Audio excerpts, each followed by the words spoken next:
Hey there, it's Jane with PositivelyJane.net. I hope you're doing fabulous. I made this really cute phone case for my mom. She had a stroke in December and she's unable to do the little swipey thing on her iPhone, so I bought her a flip phone for seniors, and she doesn't have any pockets, so I wanted to give her something that she could wear around her neck that she could have her phone with her at all times.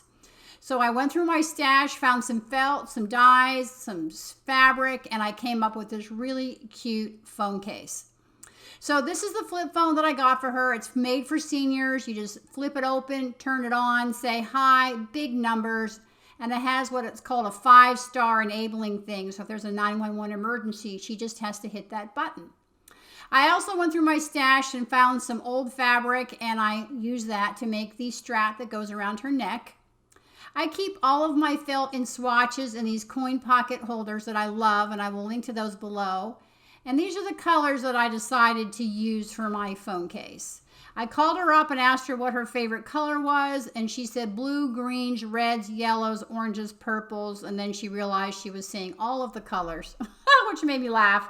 So I was able to be creative in what I wanted to make for her. So I went through my stash and I found a lot of stitching dies that pertain to flowers and leaves.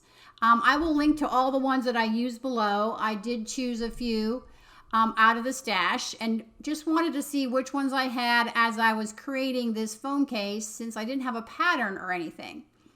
So I wasn't sure how big I wanted to make it. I know I wanted to make it small. So I cut it out, and as you can see on the right-hand side, there's a some line of holes that are there that I used a die to create those holes. Well, I realized that was not going to work, and I had to go to plan B. So lining up all the holes was difficult. I also have a big pack of blunt needles that I got on Amazon. I will link those to you as well. Blunt needles are great when you're stitching hole to hole. Now I'm separating my strand from 6 to 3, and I wish you could see what I'm doing. Once I get it separated, I put the other end in my mouth and I kind of pull one arm right, one arm left until it gets a little tangled like this. And then I put it back in my mouth and untangle it. It's really a tricky way to untangle your floss. So as I'm laying this out, I'm trying to figure out what size I need. I kind of wasn't sure. I didn't want it too small. I didn't want it too big. I didn't want it too tight, but I didn't want the phone to fall out. So I'm just kind of guessing. And I figured I'd err on the size of too big, and then I could always make it a little bit smaller. So I'm kind of lining up how long I want it to be, cutting it with my guillotine trimmer. And that's when I realized that lining up those holes is not going to work. And I now grab this Papertrey ink coin purse pocket die. And it actually was the perfect fit. So I cut it on one side, turned it around, cut the holes on the other, and now I'm lining up trying to get 2 equal squares of turquoise felt. And again, I'm using my guillotine guillotine trimmer to trim this out. It trims felt just beautifully. So now I have 2 squares, rectangles of turquoise fabric. I also ran this one through my die cut machine, and I put the coin purse pocket on top. And once I ran it through, I flipped it around and put it on the bottom. And I was only missing about 1 hole, and I was able to just poke that through with my needle, and nobody ever knew the difference. I'm really happy how that all shook down and came out, because lining it up with those straight edges of holes just was not working. So I keep testing it, making sure it's the right size, making sure it fits, making sure I'm good to go. So you can see me here lining it up on the other side, making sure that all the holes are all on all 4 sides of both of these little turquoise rectangles. Both rectangles together, make sure the holes are all lined up. And then I went to sew them together, and I realized that what I needed to do was sew the flowers on the front first. It's been a while since I've done a felt project, and sometimes my mind just does not engage into what I'm trying to do. I don't know if you have that problem with your mind not engaging, and you're like starting a project and you're like, whoa, wait a minute. So I decided to use the memory box. I think it's linked right here. the Memory Box Plush Prairie flowers for the flowers and for the flower centers. And I cut some out of the orangey fabric and some of the light coral fabric for the centers. I also have a little container with all of my beads and little flower sequins that I use when I'm making I stitch on cards. So I went through that and to see what I was actually looking for. And I grabbed these wonderful coral beads, and then I grabbed my needle nest, as you can see. That's where I keep my needles with all the thread on it. I never take the thread off because you never know when you're going to need it. So let me show you how I did this. And I'm so off camera and I'm so sad. But I take the needle and I put it from the back. I grab a bead, and some of the beads don't fit on this needle because it's not really a beading needle. It's a little fatter than a typical beading needle. Grab the bead, put it back through the same hole, and so you can see I'm pulling and it's not fitting because that hole is not big enough. But I love these beads because they're very ununiform in size, and it really gives it a lot more interest in the finished product. So you pull it up through the hole, grab the bead, put it back down in the same hole. The felt will hang on to that bead. The bead will not slide through, and it is a great way for beading. And so I went through all the holes for this particular big flower. And you can see the center, I grabbed the little flower sequin and another bead. So I'm going to show you how I tie off. I put it through. There's a little loop there, my thread short, my little loop there. Grab that loop, pull it tight, and I do it 3 times. I typically only do it twice, but because I knew this was going to get a lot of use from Mom, I thought I'd do it 3 times, and then I tied it off.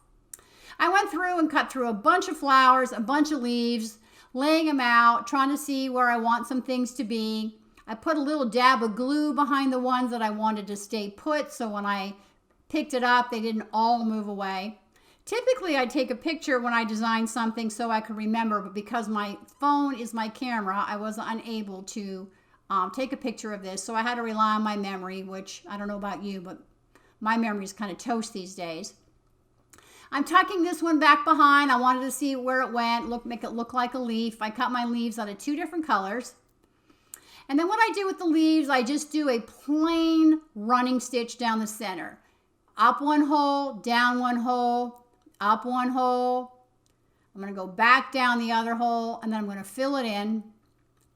I'm going to come back up, filling in the gaps, trying to get in the same hole, down, back up. And then when I go back to the back, I'm going to tie it off again with the same loop method. Grab a little bit of the felt, put the needle through the loop, pull it tight, and do that 3 times. I just want to make sure that everything is adhered the way it needs to be adhered. So here we go. Grab a little tiny bit of fabric. You don't want to go through the other side. Grab the loop. And I did this 3 times, and it came out, in my humble opinion, really cute. Now, on these flower ends, I did not want to put beads. I didn't want to put beads on everywhere. So I made like a little V. And I used 3 strands of thread everywhere except when I'm doing beads, and then I only use 1. So here's the finished product. Well, not finished, but here's the finished front, lining up the foam. I put glue on the back of every single knot, and I waited for it to dry. So now what I have is I have that blunt tip needle that I showed you at the beginning. For all the other beading and stuff, I used a regular sharp needle. And I'm going up and down with a running stitch into each hole. Again, totally off screen. I guess that's where my head is when I'm sewing. And I did that for every hole until I got around to the other side, and then I turned around and I came back so I could fill up every single hole, just like I did on the leaves. And so now I'm coming back up, and you can see off screen, Jane, up, down, up, down. Is it giving you a headache? Because it's giving me a complete headache because I want to see it a little bit better. When I get to the end, I will show you how I tie off. So when I get to the end, I do it twice. I just want to make sure it's sturdy for Mom and the corners don't fall apart. So I have a running stitch in the same hole. Then I'm going to come up and I'm going to come in between the 2. And I changed that needle to a sharp needle because I could not sew with the other needle. And I'm going to tie off again, doing the exact same method I've done. Grab a little bit and loop and tie off. And I did glue this knot as well. So when I did the strap, I cut it 1.5 inches wide, folded it, ironed it, folded each end to the center and ironed it to create a 3/8 of an inch strap. And I sewed it with my machine, and you will see. I also finished off the top, as you can see, with the same running stitch, and it was really simple and easy, and look how cute this came out. I think the whole project took me about 1.5 hours from beginning to end. I did go down and glue down the petals and the leaves where I could. There was one that was a little loose, so I went back and glued that. And I think Mom is going to absolutely love her new phone and her new phone case, and maybe she can answer it more often when I call her. Thanks for stopping by. If you have any questions, let me know in the comments below. I'll be happy to answer them.